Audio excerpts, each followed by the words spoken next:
Hey guys, it's Bruce over here at Be Cool Radios. Hey, how many of you have a Robin? This is kind of like a pace radio on the insides. Yeah, you just don't see many of those. Same thing as that scanning radio, right? Pretty sweet.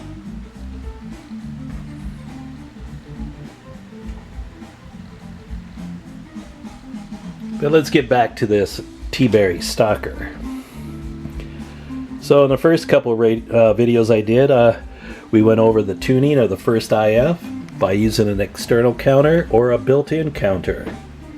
Yeah, the accuracy of this is spot on, so you can use this guy, $15 counter from Amazon hooked up to a 9-volt battery, and just connect it to this test point 1 right there. And this will allow you to tune up these radios. So you saw how I got the AM offset and the sideband offsets back where they need to be. Okay. Then we went over the receiver chain, how to improve this receiver chain. And yeah, just this chain right here. And these guys. No need to do these two. Alright. And then the last two was, this is your AM crystal filter, and this is your main tuner here for receive. Okay, now we're going to go over the transmit. Now, really, I'm going to say here is the PLL circuit of this radio. I would not mess with this PLL circuit. This one here, you really need special tools to do this one. This is your PLL lock. You see this one actually has a cap over it. Yeah, if your radio is working, the PLL is locked, and I'm going to assume it is right now, don't mess with these right here. This is your PLL circuit, and there's no need to mess with it, is what I'm saying. But back here, this is your transmit chain, which comes down to your finals. So the first one is channel 1, and the second one's for channel 40. So what we're going to do here is set this to channel 1, key it up, and use the meter as a reference.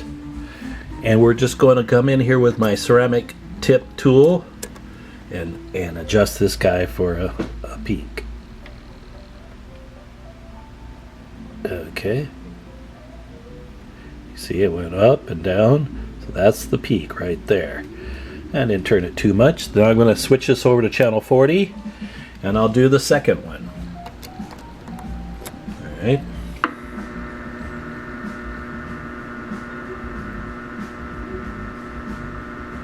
Okay. So that peaked that one on channel 40. Now for the majority of this stuff, you see these adjustments back here. Yeah, unless you know what you're doing, I would stay away from them. You see these ones over here? Yeah, these are for your harmonics and stuff. They're already, see, these ones are sealed. There's really no need to go in here, especially if you don't have a great feeling.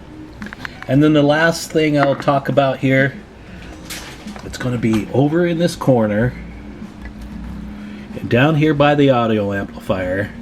You see that little potentiometer by that cap? It's a little hard to see or get to. Let's see if I can get some light over here. Okay. So next to this big capacitor is your AM dead key. Now almost all the radios I see come in, everybody cranks this up thinking they're going to get more power out of it, and therefore they'll get out better. Here's the truth, folks. If you crank the power on these, it makes your modulation suffer. There's no room for your modulation envelope. That's why you have to actually lower the power to let your modulation envelope be as good as it can be. When you crank this up, it's already up, and your modulation envelope doesn't have much room to go. So that's a good illustration. You want it down. Don't crank these up. Nobody's going to know the difference between 4 watts and 6 watts, but your audio will suck. So what I do is I turn these down to about 3 watts. 3 watts with good AM audio, it will drive it up to 10 watts just with your voice. Okay? So again, the last step back here is your AM dead key. It's just a screwdriver adjustment. But don't crank that up to 6 or 7 watts. Your audio will suffer. Lower it to 3 watts. I'm telling you, it will sound better. And people will go, man, you're talking on a ham rig. Okay? So now, these steps are for like all Cobra 142, Washingtons, 148, 2000s, other ones. You can kind of recognize it by this crystal filter bank here. It's got the MB8719 PLL chip. Okay, so we have one more video to do, and that's the TX final offsets for sideband and AM carrier. Now, it's a little more complicated, and what I do is use a second radio. So you either borrow one from a friend, or if you have a second sideband radio, yeah, just tune that sideband for skip right now. It's really good. So channel 38, listen to skip, get that thing centered, and you see over here, this is my test radio. These Bearcat 980s are always spot on. One of the most stable rigs I've ever seen. This one's got a buggy display, so I just turned it into a test radio. So I have this tuned in.